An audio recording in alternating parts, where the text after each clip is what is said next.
नमस्कार, मी सतीश आणि आपण पाहत आहात महाभूमी डिजिटल. राज्यात सध्या मराठा समाजाला वितरित झालेल्या कुणबी प्रमाणपत्रावरून प्रचंड गोंधळ सुरू आहे. या मुद्द्यावर आपल्यासोबत बोलण्यासाठी आहेत मराठा सेवा संघाचे प्रदेश प्रवक्ते आणि मराठा आरक्षणाचे अभ्यासक डॉक्टर शिवानंद भानुशे सर. सर नमस्कार. नमस्कार. जय जिजाऊ. सर, काय सध्या राज्यात प्रचंड गोंधळ सुरू आहे. एकीकडं झरंगे पाटील लढत आहे, दुसरीकडं मराठा क्रांती मोर्चा रस्त्यावर उतरण्याची भूमिका घेतोय, उपोषण करतोय. गेल्या 45 वर्षापासून हा लढा सुरू आहे मराठा आरक्षणाचा. हो. आणि 45 वर्षात सरकारनं सातत्यानं मराठा समाजाला फसवलेलं आहे. हा लढा अण्णासाहेब पाटील यांनी आर्थिक निकषावर आरक्षण मागितलं होतं आणि त्यांचं बलिदान झालं. त्याच्यानंतर 1990मध्ये मराठा सेवा संघाची स्थापना झाली आणि आदरणीय पुरुषोत्तम खेडेकर साहेबांनी तत्कालीन मुख्यमंत्री सुधाकरराव नाईक यांना निवेदन दिलं होतं की मराठा समाजाला शाश्वत संविधानिक आरक्षण मिळावं, अर्थात मराठा समाजाचं ओबीसीकरण व्हावं. त्याच्यानंतर शरद पवार मुख्यमंत्री झाले, त्यांना निवेदन दिलं. त्याच्यानंतर मनोहर जोशी मुख्यमंत्री झाले, खत्री आयोगाची त्या काळात नेमणूक झाली. त्यानंतर 2001ला जात प्रमाणपत्र काढण्याचा कायदा झाला. 2004ला खेडेकर साहेब म्हणाले होते की मराठवाड्यात पण कुणबी नोंदी सापडतील तसा GR आपण काढला पाहिजे. आणि त्या दृष्टिकोनातून प्रयत्न झाले, पण त्यावेळी अधिकाऱ्यांनी काही ते मनावर घेतलेलं नाही. 2012ला GR निघाला. त्यानंतर मनोज जरांगे पाटलाचं आंदोलन सुरू झालं. तत्पूर्वी मराठा क्रांती मोर्चे झाले, 58 मोर्चे निघाले. मधल्या काळात त्याच्या अगोदर नारायण राणे समिती नेमल्या गेली, तेव्हा आरक्षण दिलं गेलं. ते आरक्षण टिकलं नाही. तेव्हाच आम्ही सांगितलं होतं हे टिकणार नाही. फडणवीस सरकारनं गायकवाड आयोगाची नेमणूक केली, त्यानंतर ACBC आरक्षण दिलं. ते आरक्षणही टिकणार नाही आपण सांगितलं होतं, तेही सुप्रीम कोर्टात टिकलं नाही. आणि त्यानंतर मग मनोज जरांगे पाटील यांचं आंदोलन सुरू झालं. त्या आंदोलनात मी त्यांच्या शिष्टमंडळात होतो, त्यांच्यासोबत होतो. अनेक वेळा मी मुख्यमंत्र्यांशी, मंत्रिमंडळाशी चर्चा केलेली आहे. शाश्वत मराठा समाजाला आरक्षण कसं मिळू शकतं हे मी सातत्यानं तेव्हा सांगितलेलं आहे.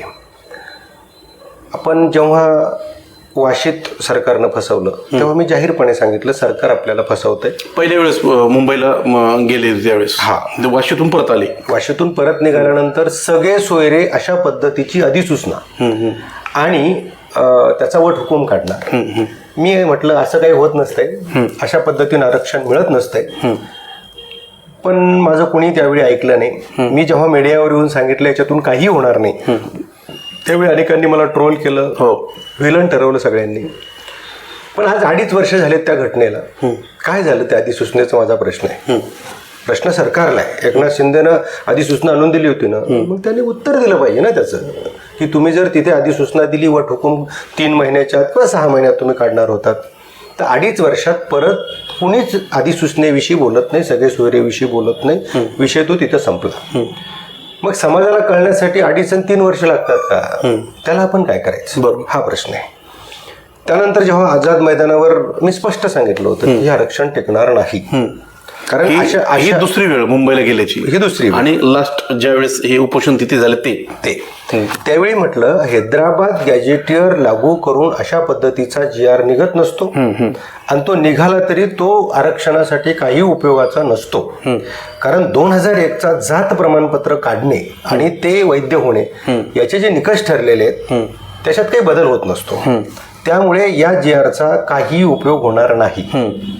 जेव्हा 7 सप्टेंबर 2023ला तो GR काढला होता, तोच GR फक्त हैदराबाद गॅजेटियर असा शब्द ऍड करून काढला, त्याच्यात काही केलं नाही. तेव्हा संदीप शिंदे, न्यायमूर्ती संदीप शिंदेची समिती नेमली होती आणि त्या संदीप शिंदे समितीनं 3 लाख डॉक्युमेंट्स एकत्रित केले, ते स्कॅन केले, ते अपलोड केले. त्यामुळे मराठवाड्यात 50,000 जवळपास नोंदी मिळाल्या, 3,11,000 प्रमाणपत्र मिळाली, 15,500 ती व्हॅलिड पण झाली. पण मराठवाड्यात याच्यापेक्षा जास्त अजून, म्हणजे आता हे 1 कोटी समाज असेल तर हे 2-2.5-3 लाख, म्हणजे 2-3%. 4%च्या वर हे होणार नाही. कारण मराठवाड्यात निजामाचं राज्य होतं, त्यामुळे इथं नोंदी नाहीये. इथं नोंदी मराठा आहेत. इथं जरी हैदराबाद गॅजेटियरमध्ये 38-40% कुणबी होते, पण गॅजेटियर काय असतं? गॅजेटियर हे त्या काळात किती जाती आहेत, किती धर्म आहेत, किती पशुपक्षी आहेत, कुठल्या जातीचे किती लोक आहेत, कुठल्या धर्माचे किती लोक आहेत, याची सांख्यिकी आकडेवारी असते. बरोबर. आणि त्या सांख्यिकी आकडेवारीला हेच होते. समजा हे रेंगे पाटील हेच होते असं सांगता येत नाही आपल्याला. त्यामुळे गॅजेटियरचा आरक्षणाचा आणि नोंदी मिळण्याचा काही संबंध नसतो. हे आपण GR निघण्याच्या 2 दिवस अगोदरच सांगितलं होतं. अच्छा. GR तर त्यानंतर निघाला. बरोबर. कारण कायद्यापेक्षा GR मोठा असू शकत नाही. महाराष्ट्र शासन असो का राज्य शासन कुठलंही असो, त्याला कायद्याच्या व्यतिरिक्त बाहेर जाऊन असं काही करता येत नसतं. हा, त्याचे वेगळे मार्ग करण्याचे आहेत, पण GR द्वारे ते होत नसतं असं मी सांगितलं होतं, पण ते झालं नाही. हे सांगितल्यानंतर त्यांनी कुणीच आपलं ऐकलं नाही. सरकारला विचारलं, विखे पाटलांना आपण प्रश्न विचारले, काही लोकांची नावं पाठवली. त्यानंतर संभाजीनगरमध्ये आपण गोलमेज परिषद घेतली. त्या गोलमेज परिषदेच्या माध्यमातून आपण सांगितलं की बुवा हे सरकार आपल्याला फसवते, जरांगे पाटलाला सरकार फसवते आणि पर्यायानं समाज फसला जातो असा त्याचा अर्थ होतो. आणि ते असं सातत्यानं होत गेलं. त्यानंतर मग मध्ये जरांगे पाटील परत उपोषणाला बसले होते. तेव्हाही हैदराबाद गॅजेटियर लागू करा वगैरे अशा पद्धतीने त्यांनी सांगितलं. तर माझं मत स्पष्ट आहे की हैदराबाद गॅजेटियर लागू करून किंवा सगळे सोयरे नोटिफिकेशन काढून अशा पद्धतीने काही होणार नाही आहे. अशा पद्धतीने आरक्षण मिळणार नाही आहे. आणि सरकारनं सातत्यानं फसवलेलं आहे. म्हणून हे जे आंदोलन सुरू झाले कमिशनर ऑफिस समोर, ॲक्च्युली ते क्रांती चौकात सुरू झालं होतं, पण परमिशन न दिली नाही, त्यांना अटक केली. त्यानंतर ते विभागीय आयुक्तासमोर सुरू झालं. दाते पाटलांचं काम या क्षेत्रातलं चांगलं आहे, खूप मोठं आहे.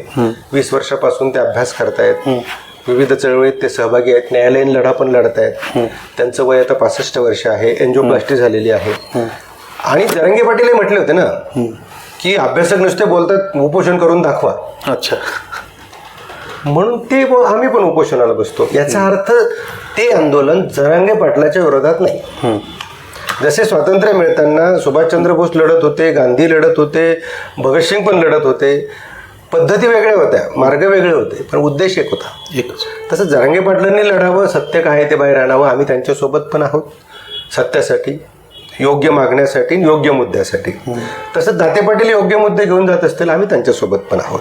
समाज भरून आम्ही त्या मराठा सेवा संघ असेल, संभाजी ब्रिगेड असेल, सातत्यानं आम्ही सकारात्मक मुद्दे समाजासाठी, समाजाच्या भल्यासाठी, एकंदरीत समाजात एकोपा निर्माण होण्यासाठी आणि इथलं वातावरण चांगलं राहण्यासाठी, म्हणजे अगदी हिंदू मुस्लिम दंगली थांबवणं असो, दलित सवर्ण वाद थांबवणं असो, मराठा ओबीसी वाद थांबवणं असो आणि त्यातून चांगला मार्ग काढणं असो, ही भूमिका सातत्यानं संभाजी ब्रिगेडची आणि सेवा संघाची राहिलेली आहे. त्या दृष्टिकोनातून आम्ही त्यांच्यासोबत आहोत. परंतु आता मुद्दा असा आहे की 15,500 व्हॅलिडिटी मिळालेल्या आहेत, त्यापैकी 150 नाकारलेलं आहे. ते मराठवाड्यातलं पूर्ण मराठवाड्यातलं 15,500 म्हणजे 3,11,000 सर्टिफिकेट मिळाले, 50,000 नोंदीच्या आधारे आणि 15,500 व्हॅलिडिटी झालेली आहे. त्याच्यातून जर 150-200 नाकारल्या जात असतील तर हे प्रत्येक जातीचे नाकारले जात आहेत. त्याच्यात 2 कारणं असतात. एक तर ती नोंद व्यवस्थित नसते किंवा ती नोंद सापडलेली नसते, चुकीचं काहीतरी केलेलं असतं, पहिली गोष्ट. आणि दुसरी गोष्ट, तांत्रिक अडचणीत कुठला तरी डॉक्युमेंट जोडायचं राहून गेलं, काहीतरी त्रुटी राहून गेल्या म्हणून ते व्हॅलिड झालं नाही, असे होऊ शकतं. त्याच्यात हायकोर्ट आणि सुप्रीम कोर्ट असे पर्याय आहेत. 6-6 महिन्याच्या ते आपल्याला सुप्रीम कोर्ट आणि हायकोर्ट निकाल पण देतं. तिथं आपल्याला संधी आहे की तुम्ही तुमचं प्रूव्ह करण्याची. व्हॅलिडिटी कमिटीला तिथे बोलवलं जातं, ते विचारलं जातं तुमचं काय म्हणणं आहे, यांच्याकडे हे पुरावे, तुम्ही का नाकारलं. जर नोंद खरी असेल तर ती नाकारल्या जात नाही. कुठलंही सरकार असं करू शकत नाही, तो सरकारचा अधिकारच नाही. तो अधिकार आहे वैध म्हणजे व्हॅलिडिटी कमिटी, समिती आहे, त्या समितीचा तो अधिकार आहे आणि त्याच्यावर अधिकारी लोक आहेत. म्हणजे सर्टिफिकेट कोण देतं तर तहसीलदार आणि डेप्युटी कलेक्टर म्हणजे SDM देतो आणि तो क्लास 1 ऑफिसर आहे. त्याच्याकडून जर काही त्रुटी राहिल्या असतील तर त्याची शहानिशा त्या कमिटीकडे होते आणि तेच प्रमाणपत्र रद्द होतं. आता राजकीय प्रमाणपत्र रद्द होत आहेत, बाकीचे होत नाही असं नाही. जे चुकीचं असेल ते रद्दच होणार आहे. जर केवळ तेवढ्यासाठीच प्रमाणपत्र काढलं असेल चुकीच्या पद्धतीनं तर ते रद्द होणार आहे. त्यामुळं म्हणजे आता जरांगे पाटील जे म्हणत आहेत की बावनकुळे ला पुढं करून हे सरकार मराठा समाजावर अन्याय करते आणि मराठा समाजाच्या लोकांची जात प्रमाणपत्र रद्द करत आहेत, अवैध ठरत, याच्यामध्ये तथ्य नाही आहे म्हणायचं ह्या आरोपामध्ये. हा, या आरोपामध्ये तथ्य नाही, पण सरकारनं सातत्यानं वेगवेगळ्या खेळ्या करून समाजाला फसवलंय. हो, या बोलण्यात जरांगे पाटलाचं तथ्य आहे. बरोबर. की सरकार आपल्याला सातत्यानं फसवतंय, सरकार आपल्याला खोटं बोलतंय आणि सरकारनं आतापर्यंत आपल्याला काही दिलेलं नाहीये. ज्या नोंदी मिळाल्यात त्या संदीप शिंदे समितीनं किंवा ज्या ओरिजिनल होत्या त्याच मिळाल्यात. हा, ज्या नोंदी मराठवाड्यात मिळाल्यात ना त्या संदीप शिंदे समितीनं म्हणजेच अर्थात जरांगे पाटलाच्या आंदोलनाला मिळाल्यात. बरोबर, 100%. 50,000 नोंदी, 3,11,000 प्रमाणपत्र, 5,500 व्हॅलिडिटी, हे जरांगे पाटलाच्या आंदोलनाचं यशच आहे. पण याच्या व्यतिरिक्त सरकारनं काहीही दिलेलं नाही. सारथीसाठी नाही, अण्णासाहेब पाटील महामंडळासाठी नाही, आणि हैदराबाद गॅजेटियर सगळे सोयरे वगैरे हे सगळं फुल थाप आहेत. तिथे येऊन काहीतरी जरांगे पाटलाला सांगतायत. जरांगे पाटलाच्या आजूबाजूला जी चांदळ चौकडी बसलेली आहे त्याच्यातले काही डेंजर लोक आहेत, ते हो हो हो हो म्हणतात जरांगे पाटलाला. जरांगे पाटील त्यांच्यावर विश्वास ठेवत आहेत, पण ते फसवत आहेत. मग हे सरकारमधले की आपल्या समाजातले काही सोंगडी त्यांचे? काही समाजातले लाभार्थी सरकारचे. अच्छा. जे जरांगे पाटलाच्या आजूबाजूला फिरणारे आहेत ना ते जास्तीत जास्त सरकारच्या लाभार्थ्यांची संख्या आहे. अच्छा, एकंदरीत म्हणजे सरकारचेच ते हस्तक असं म्हणतात. काल परवा एका जणांनी व्हिडिओ पण केला होता की कुठल्या संघटनेने 90 पासून काम केलं, काय केलं, पुरावे द्या, हे द्या, ते द्या. अख्ख्या जगाला माहिती पाटील की मराठा सेवा संघाने जेवढं आरक्षणाचं काम केलंय आणि जेवढं योगदान मराठा सेवा संघाचं आहे हे अगदी प्रत्येक ठिकाणचा माणूस, अगदी छोट्यातला छोटा मुलगा सुद्धा सांगू शकेल की सर्वात जास्त काम मराठा आरक्षणासाठी, मराठा समाजासाठी, एकंदरीतच इथलं वातावरण सामाजिक सलोखा, शिवाजी महाराज, फुले शाहू आंबेडकरांची विचारधारा रुजवण्यासाठी एवढं मोठं काम, एवढं वैचारिक काम कुठल्याच संघटनेनं महाराष्ट्रात केलं नाही. बाकी संघटनेने कामं केलेत, खूप चांगले कामं केलेत, अनेक संघटना होत्या, पण सर्वात मोठं काम 90 पासूनचे सेवा संघाचं आहे. हे कुणी ना करू शकत नाही. बरोबर. आणि कुणीतरी उपटसुमान उठायचं, व्हिडिओ करायचा फेसबुकला येऊन की मराठा सेवा संघानं प्रूफ द्यावेत, कुठं अर्ज दिले, कुठं काय केलं. अरे तिकडून पैसे घेताय तुम्ही, खंडणीखोर आहेत, लोक ह्याला माहिती आहे, आणि तुम्ही आम्हाला प्रश्न विचारावेत का? हेच लोक पाटील, हेच लोक जरांगे पाटलाचे कान भरतायत. जरांगे पाटलाचे ते विचारतात जरांगे पाटील अभ्यासक म्हणून बघा. अरे कधी अभ्यासक झाले? मला तेच माहित नाही, यायला आरक्षणाचं माहित नाही. आणि जरांगे पाटील म्हणतात नाही पाटील बरोबर आहे. जरांगे पाटील त्यामुळे फसतात आणि त्यामुळे समाज फसला जातो. ही चूक मी जरांगे पाटलाची नाही म्हणत, ह्या चांडाळ चौकडीची. हे मग काही सरकारमधले, काही समाजाचे नेते म्हणून काम करतायत, काही संघटनेचे पदाधिकारी आहेत, काही क्रांती मोर्चाचे पदाधिकारी आहेत. अशा पद्धतीनं हे तिथं फसवणूक करतायत, दिशाभूल करतायत, त्यामुळे समाज फसला जातोय आणि त्याचे परिणाम गेल्या 3 वर्षात समाजाला खूप भोगावं लागले. जवळपास 25-30 हजार कोटीचं नुकसान झाले सर. हो हो, सार्वजनिक संपत्ती जी आहे. आपण जर विचार केला, एक माणूस 4-4, 5-5, 10-10 वेळा गेला, 500,000 रुपयाचा विचार केला, एवढा मोठा समाज आहे, कोट्यावधी समाज एकत्रित आलेला आहे, अनेक सभा झालेल्या आहेत, वाशीला गेला समाज, मुंबईला गेला समाज, असा जर हिशोब काढला 25-30 हजार कोटी गेले. एवढे पैसे जर पूर्ण समाजासाठी वापरले असते तर प्रत्येक गरीबातल्या गरीब मराठ्याला आपल्याला फ्री एज्युकेशन देता आलं असतं. नाही, पण मग ते आंदोलन ही एक लोकशाहीमध्ये एक प्रक्रिया आहे, कुठल्याही समाजाला करावंच लागतं ना पटेल, ते करावंच लागतं. ते चुकीचं करताय असं आमचं अजिबात म्हणणं नाही, पण अशा पद्धतीनं वारंवार फसवत जाणं जर होत असेल, सरकार वारंवार फसवत असेल, त्यामुळे समाज जर वारंवार सफर होत असेल तर हे चांगलं नाही ना. मग मला म्हणायचं, समाजातले जे हुशार लोक आहेत ते समोर का येत नाहीत? मुळात मुद्दा असा आहे की मराठा सेवा संघानं जो लढा लढला संभाजी ब्रिगेडनं, तर शिवनेरीवर मुख्यमंत्र्याचं हेलिकॉप्टर फोडलेलं आहे आम्ही. हो, हे असताना मुख्यमंत्री आपल्या अशोकराव चव्हाण असताना कदाचित ते एक दगड जर एक फूट समोर लागला असता तर ब्लास्ट झाला असता. ब्लास्ट, मुख्यमंत्री हेलिकॉप्टरमध्ये होते. अनेक मुलांवर केसेस झालेले आहेत, रस्त्यावरची लढाई लढलेली आहे. क्रांती मोर्चे निघाले तेव्हा संभाजी ब्रिगेड आणि सेवा संघ फ्रंटला होतं, जिजाऊ वंदना होत होती तिथे. लढा लढला नाही असं नाही आहे. आणि या आंदोलनात सुद्धा जो उद्देश होता, जी भूमिका होती, ज्या मागण्या होत्या त्या घेऊन जरांगे पाटील पुढे चालले. हो हो हो, सगळ्यात पुढे मी होतो ना. हो, त्या आंदोलनात, जरांगे पाटलाच्या आंदोलनात सगळ्यात पुढे मी होतो.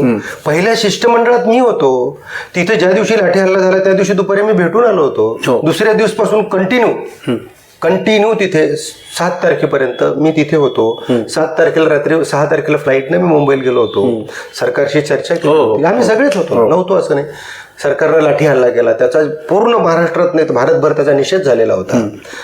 आणि हे आंदोलन सुदैवानं तुम्हाला सांगतो, म्हणजे लाठी हल्ला होणं दुर्दैव आहे, वाईट आहे, पण सुदैवानं एखाद्या व्यक्तीच्या पाठीशी समाज एवढा मोठा उभा राहतो कधीतरी पहिलीच वेळ. हा, असं होत नसतं. असं अपवादात्मक परिस्थितीत होतं. आणि ज्यावेळी अशा अपवादात्मक परिस्थितीत होतं त्यावेळी आंदोलकाची जबाबदारी राहते. सगळ्यांना सगळ्या गोष्टी कळत नाहीत. एखादा विचारवंत बी असला त्यालाही सगळ्या गोष्टी नसतात कळत. म्हणजे एका नावाड्याचं नाव, विचारवंताचं उदाहरण सांगितलं जातं की नाव समुद्रात गेल्यानंतर तो म्हणतो मी चालू का, तो म्हणतो साहेब तुम्ही तिकडं मोठ्यात, इथं नाही, तुम्हाला जमणार आहे. ओके, हरकत नाही, ज्याला जे जमतं ते. त्या पद्धतीनं मी त्यांना बोललो होतो की अनेक विचारवंत अभ्यासक 5-50 यांची झूम मिटिंग घेत जाऊ, निष्कर्ष काढत जाऊन आपण पुढे जाऊ, किंवा एकत्रित जे शक्य होतील ते एकत्रित येत जाईल, आपण पॉईंट काढत जाऊ, पुढे जाऊ. आपण सिस्टमॅटिक पुढे गेला पाहिजे. कारण जो लढा स्वातंत्र्य काळात लढला ना, बाबासाहेब आंबेडकर असतील, नेहरू असतील, पटेल असतील, ही बॅरिस्टर होती ही माणसं. ही ड्राफ्ट करायची, इंग्रजांना द्यायची, त्याच्यावर हिंमत नव्हती इंग्लंडच्या राणीची बोलायची, एवढी विद्वान माणसं होती. अशी या पद्धतीने आपल्याला करणं शक्य होतं. पण ठीक आहे, हरकत नाही. हे जरांगे पाटील चुकले असं मी म्हणणार नाही, पण जरांगे पाटलाच्या आजूबाजूला जे जमा झाले, बरोबर सिस्टमॅटिक जमा झाले, बरोबर. मग त्यांनी बरोबर वातावरण तयार केलं की भानुशाला बाजूला कसं करता येईल, कोणी अभ्यासक तिथून बाजूला कसा करता येईल, जरांगे पाटलाच्या कानात वेगळं काही सांगून कसं वातावरण खराब करता येईल, अशा पद्धतीनं काही लोकांनी हेतू पुरस्कार हे केलंय. आणि मग काय झालं की जर ट्रोल होत असेल, जर लोक सोशल मीडियावर चुकीचं बोलत असतील तर मग आपण सहभाग घेतला नको. हा, आणि मग कोणी म्हणतं की मग दगडाखाली अभ्यासक आहेत, मग दगडाखालीच अभ्यासक आहेत, मग एवढे दिवस अभ्यास करून आमचं सगळं पाण्यात गेलं का, असं जर होत असेल तर कुणी तरी मी सातत्यानं कुठलीही पर्वा न करता, कुठल्याही परिणामाचे विचार न करता सातत्यानं बोलत आलेलो आहे. जे सत्य आहे ते सत्य आहे. सत्य परेशान हो सकता है, पराजित नाही. कारण मी तुकारामाच्या त्या विचाराचा वारसा घेऊन चालतो, मी फुलेंच्या विचाराचा वारसा घेऊन चालतो. त्या काळात तुकारामाला नावं ठेवणारे, ट्रोल करणारे, त्रास देणारे प्रचंड होते, म्हणून तुकारामानं बोलणं आणि लिहिणं थांबवलं नाही. महात्मा फुलेंच्या काळात बोलणारे, शिव्या देणारे, त्रास देणारे, शेण फेकून मारणारे प्रचंड होते, फुले थांबली नाही. मी एक छोटासा त्यांचा विचाराचा पाईक आहे, छोटासा घटक आहे. ते मोठी माणसं होती फार. तो विचार घेऊन आपण चाललं पाहिजे. सत्य असत्याशी मन केले ही मानिले नाही बहुमता, तुकाराम महाराजांनी म्हटले. म्हणून हे सांगितलं पाहिजे. म्हणून मी जरांगे पाटलाला विरोध करतोय का? अजिबात नाही. मी जाते पाटलाचं समर्थन करतोय का? ते बी नाही. त्यांनाही पाठिंबा आहे, यांनाही पाठिंबा आहे. पण समाजाला न्याय मिळावा. खरी गोष्ट अशी आहे, जो खरंच गोरगरीब समाज आहे महाराष्ट्रात, विशेषतः मराठवाड्यात 1.25 कोटी मराठा समाज आहे, त्यातला जवळपास 90-95% समाज दारिद्र्य रेषेखाली आहे. हो, त्याची परिस्थिती खूप वाईट आहे. मी व्याख्यानाच्या किंवा संघटनेच्या निमित्तानं, बैठकाच्या निमित्तानं जेव्हा पूर्ण मराठवाडाभर फिरतो, गावखेड्यात जातो, मानधन दिलं तर मी काही मानधन नाकारतोय. अरे नको, ही पोरं जमा करून देतात, नको. हा, तुम्हीच तुमचं काहीतरी करा याच्यासाठी. म्हणजे मी काही फार मोठा वगैरे किंवा मला असं काही नाही, पण ते वाईट वाटतं. यांची परिस्थिती काय, यांची घरं काय, यांचं वातावरण काय, ही पोरं कशा याच्यात लढतायत, तिथून येऊन इथं कसे शिकतायत, कसे पैसे देत असतील यांना घरून, कुठून देत असतील, खरंच या शहरात येऊन राहण्याची यांची हे आहे का, वस्तुस्थिती आहे. म्हणून या गोरगरीब मराठ्यांच्या मुलांना, बाकी आहेत असं नाही, पण बाकीच्यांना आरक्षण मिळाल्यामुळे थोडाफार टेकू बसलाय. आरक्षण काही जेवण नाही, तो उपचारच आहे. आजारी पडल्याने उपचार आहे बरं होण्यासाठी. थोडंफार मिळालंय ज्याला खरंच गरज आहे. कारण भारतीय राज्यघटनेत काय आरक्षणाची संकल्पना काय, according to Indian constitution reservation means representation. ते रिप्रेझेंटेशन आहे, प्रतिनिधित्व आहे. ते कुणाला मिळालं पाहिजे? ज्याला मिळालं नाही त्याला ते मिळालं पाहिजे, ज्याला गरज आहे त्याला ते मिळाले पाहिजे, जो सोशली आणि एज्युकेशनली बॅकवर्ड आहे त्याला मिळालं पाहिजे. सोशल जस्टिस, सामाजिक न्याय झाला पाहिजे. या दृष्टिकोनातून हा लढा चालू आहे. म्हणून आपण समाजाला खरं सांगितलं पाहिजे, जागृत केलं पाहिजे आणि समाजाला न्याय मिळवून दिला पाहिजे जेवढं शक्य आहे. तसं आग लागल्यानंतर छोटीशी चिमणी सुद्धा म्हणते की नाही, माझं एक दोन असावं योगदान असावं. ज्यावेळी इतिहास लिहिला जाईल तेव्हा मी आग लावणाऱ्याच्या रांगेत नव्हते, मी विझवणाऱ्याच्या होते. ती आपण एक छोटासा घटक म्हणून करतोय, पण आपल्या माध्यमातून, आपल्या महाभूमीच्या माध्यमातून हे लोकांपर्यंत जावं या दृष्टिकोनातून तुम्ही प्रयत्न करतायत. तुमचेही मी आभार व्यक्त करतो. पुढे आता हे सर्वश्रुत आहे आणि सगळ्यांना समजतंय की कुणबी नोंदी शोधून जी काही प्रक्रिया आहे, प्रशासकीय प्रक्रिया आहे, त्या प्रक्रियेतून कुणबी प्रमाणपत्र मिळवणे लिगल. नोंद सापडली, जे काही शासकीय नियमानुसार अटीनुसार हे जे 2001चा काही शासन निर्णय आहे त्यानुसार कायदा आहे, कागदपत्र एकत्र करून कुणबी नोंदी देऊन ते प्रमाणपत्र मिळवणे आणि शैक्षणिक किंवा मग राजकीय जे काही आहे ते कुणबी समाज ओबीसी मध्ये आहेच. हे सर्वांना माहीत असताना हाच विधायक मार्ग आहे आरक्षणाचा, मराठा आरक्षणासाठी. कोणता? कुणबी नोंदी शोधणे. हे असताना आणि हैदराबाद गॅजेट हे फक्त संख्यात्मक दस्तावेज आहे हेही माहीत असताना तिसरी गोष्ट, सगळे सोयरे हे कधीच लागू होणार नाही, कधीही नाही. कारण की आपण मानतो की पितृ वडिलांच्याकडनं जे काही आपलं नातं पद्धतीनं आपली भाऊकीनुसार वंशावळ जुळते, आईकडनं जुळणार नाही, ते जुळूच शकत. सगळे सोयरे म्हणजे तुम्ही आईचं नातं जोडण्याचा प्रयत्न करता, ते होणार नाही. होत नसतं. असं होत नसताना हैदराबाद गॅजेट आणि सगळे सोयरे या मागण्यामध्ये का घुसडल्या जातात की काही कळत नाही. तेच ना, जरांगे पाटलाला कुणीतरी मिसगाईड करते. अच्छा, तुम्ही त्या बैठकीत होतेच ना. आता हे जो आताच्या मागच्या चर्चेमध्ये मुंबईच्या मी तिथे वाशीत पण होतो ना. वाशीत पण मी सांगितलं, स्पष्ट सांगितलं की पाटील असं होत नसतंय. ते म्हटले 40 वकील आहेत माझ्यासमोर बसलेले, हे सुप्रीम कोर्ट हायकोर्टात प्रॅक्टिस केलेले आहेत, आरक्षणाचे गाडे अभ्यास केले, यांच्यापेक्षा तुम्हाला जास्त समजतं. काय म्हणणार म्हणजे जे आहे ते रियालिटी. बरोबर. मी म्हटलं पाटील मला त्याचं काही वाईट वाटत नाही, ते जर करून देत असतील ना आनंदाची गोष्ट आहे, माझ्यासोबत करा, करून दाखवा.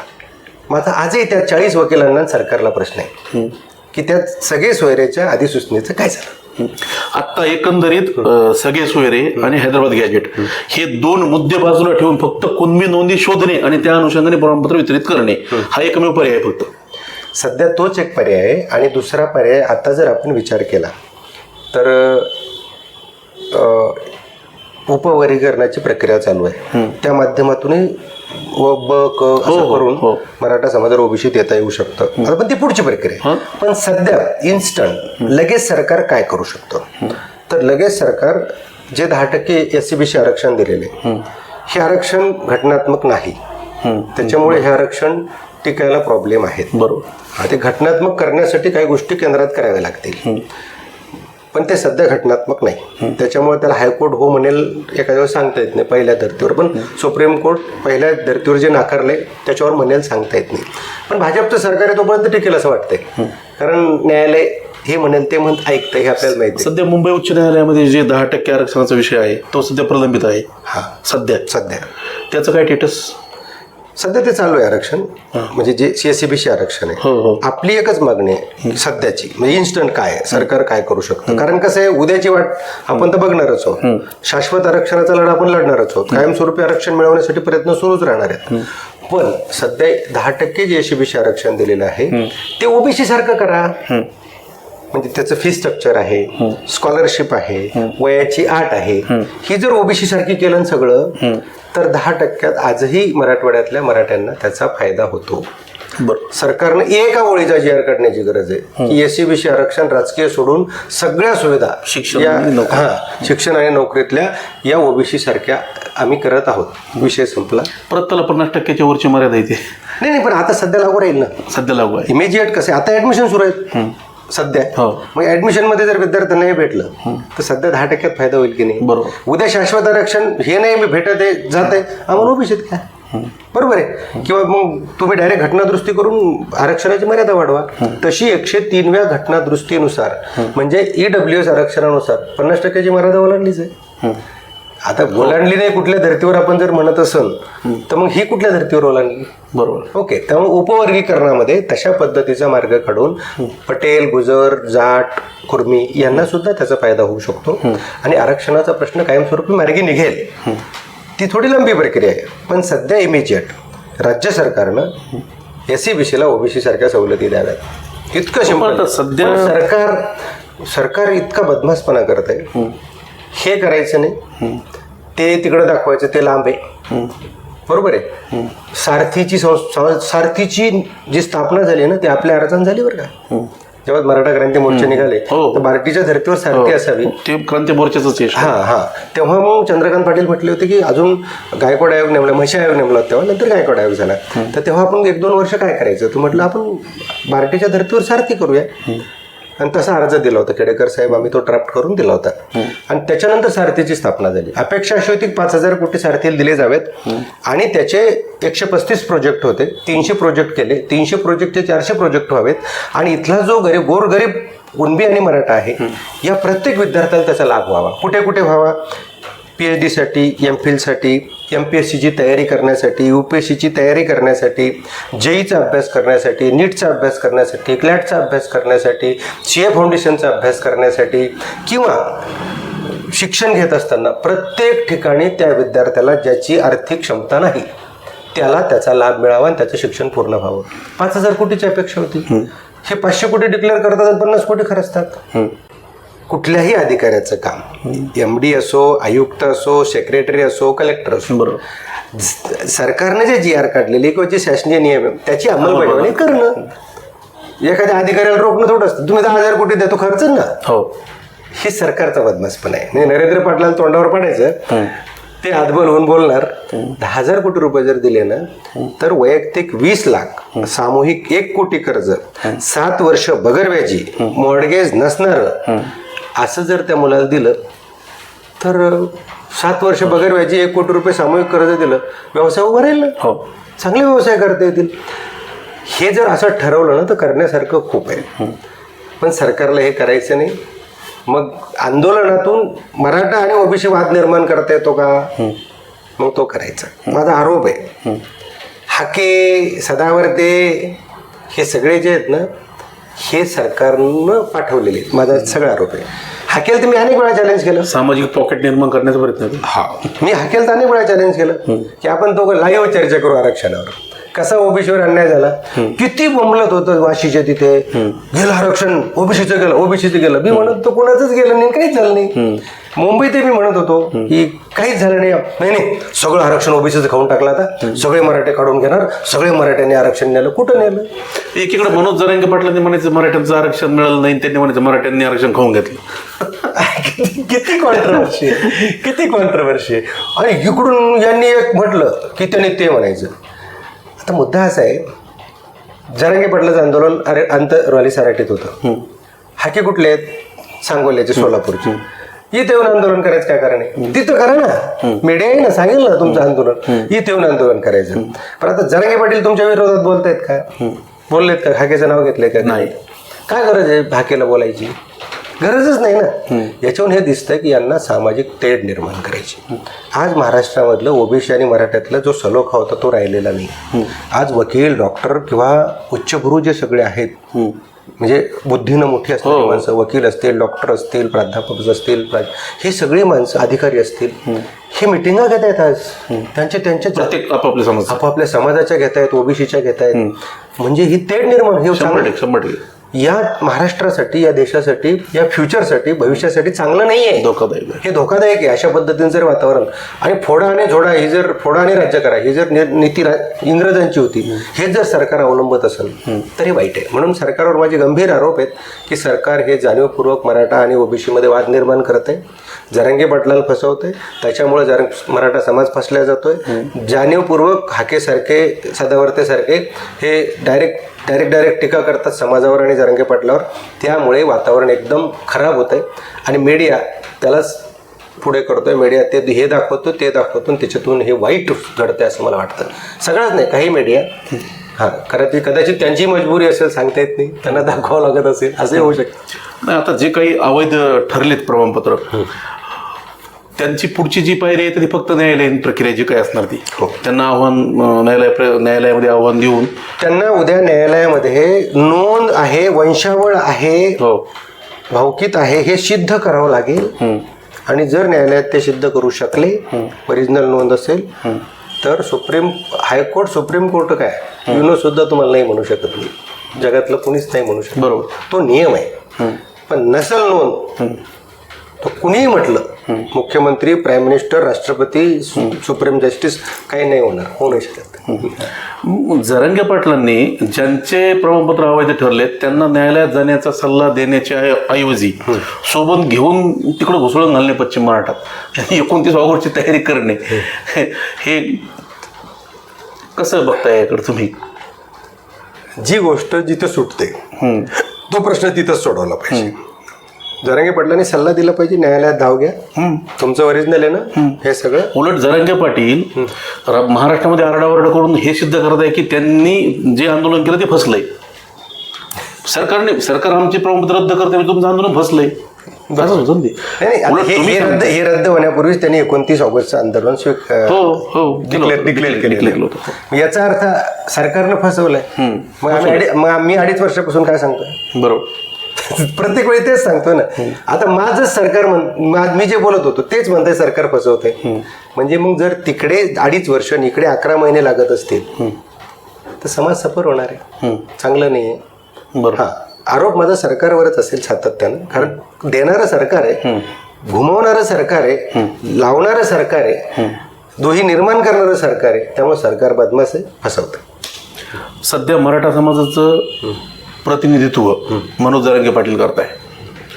म्हणजे राज्याच्या उद्योगमंत्र्यांना व्हिडिओ करून आवाहन करावं लागलं की मनोज जरांगे पाटलांचं जे काही मत आहे त्याच्याशी आम्ही सहमत आहोत, आणि जे काही इतर लोक जे व्हिडिओ म्हणजे योगेश केदारच्या अनुषंगाने तो त्यांचा वाद होता, तो एकंदरीत सरकार मनोज जरांगे पाटलांना खूप प्रचंड गांभीर्याने घेत आहे. त्यांची लाड पुरवते म्हणलं तरी हरकत नाही.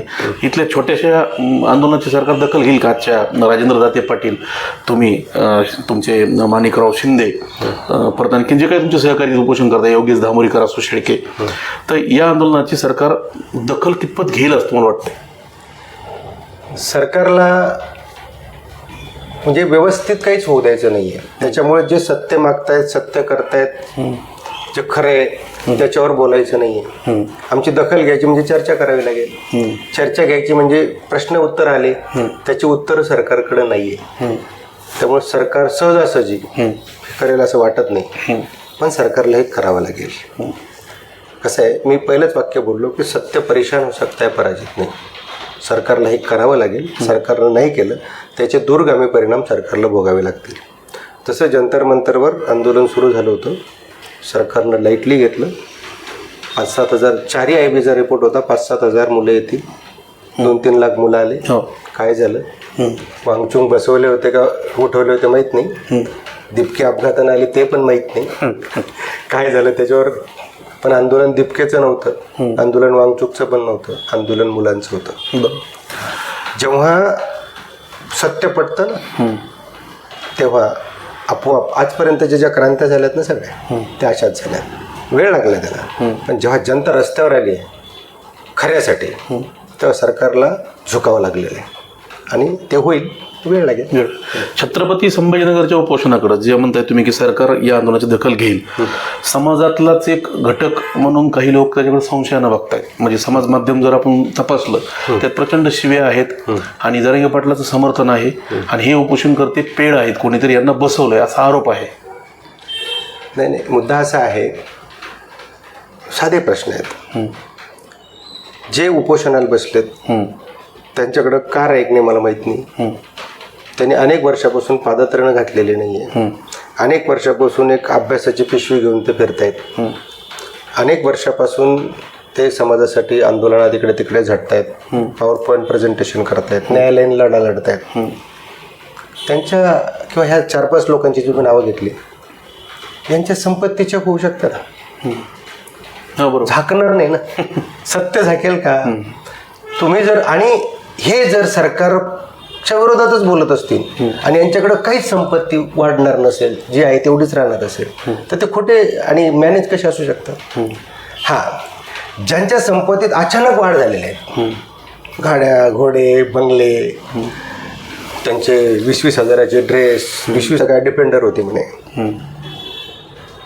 त्याच्यावर त्यांनी खुलास केला जरंगे पाटलांनी. तो एक मराठा समाजाचा एक नागरिक आहे, त्यांचा चाहता आहे. त्याची इच्छा होती की त्यांच्या डिफेंडर गाडीमध्ये बसावं. दिल्लीच्या विमानच्या वाऱ्या, मुंबईच्या वाऱ्या, ते बसून शोधून करताय म्हणे.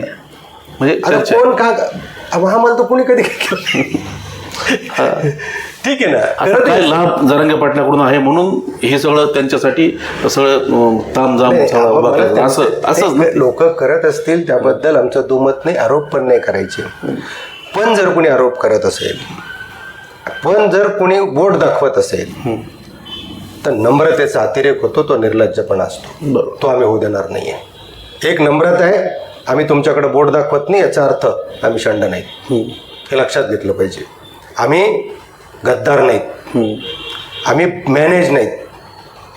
जे करतायत ते कदाचित आमचं आंदोलन सक्सेस होईल, नाही होणार, सरकार दखल घेईल, नाही घेणार. म्हणून आमच्याकडे दाखवलेलं बोट म्हणून आम्ही बेईमान आहोत, गद्दार आहोत असं होणार नाहीये. आणि तुम्ही जर बोट दाखवणार असाल तर मग आम्हाला बी काढावं लागेल आणि सत्य निघेल. जो चुकतो तो भिईल, तो उघडा पडेल, दिसेल, जो कोणी असेल. आम्ही जर चुकलं असून तर आम्ही उघडं पडू, ते चुकले असतील ते उघडे पडतील. समाजापुढे दूध का दूध, पाणी का पाणी एक दिवस होईल. वेळ लागेल, लागू द्या. आमच्याकडे दम आहे तेवढा, बघू काय होतं. छत्रपती संभाजीनगरमध्ये सुरू असलेलं उपोषण हे पेड नाही, कोणी सुरू केलं नाही, तर प्रामाणिकपणे समाजासाठी लढण्यासाठीचा जो प्रयत्न आहे. मग आमच्यावर कोणी विनाकारण आरोप करत असेल तर विशिष्ट मर्यादेपर्यंत आम्ही थांबू, त्यानंतर त्यांना त्यांची जागा दाखवून देऊ, असं मत डॉक्टर भानुशाली सर यांनी व्यक्त केलं आहे. जरंगे पाटील यांची जी काही भूमिका आहे ती भूमिका त्यांच्या जवळच्या लोकांच्या सांगण्यामुळे चुकते. एक प्रकारे त्यांच्या आंदोलनाचा 100% समाजाला फायदाच झाला आहे, परंतु त्यांनी आणखीन समाजातल्या विविध ज्ञानी घटकाला सोबत घेतलं आणि हे आंदोलन जर पुढं असंच चालू ठेवलं तर नक्कीच मराठा समाजाला न्याय मिळेल. समाजातला 90% घटक अजूनही दारिद्र्य रेषेच्या खाली आहे, त्यांच्यासाठी प्रयत्न करणं गरजेचं आहे. आणि समाज म्हणून आम्ही नक्कीच प्रामाणिकपणे शेवटपर्यंत प्रयत्न करत राहू, असं मतही डॉक्टर भानुशाली सर यांनी व्यक्त केलं आहे. आपण थांबूयात. सर, तुम्ही आम्हाला जो वेळ दिला आहे आणि या चर्चेसाठी आलात त्याबद्दल मी तुमचं आभार व्यक्त करतो. धन्यवाद.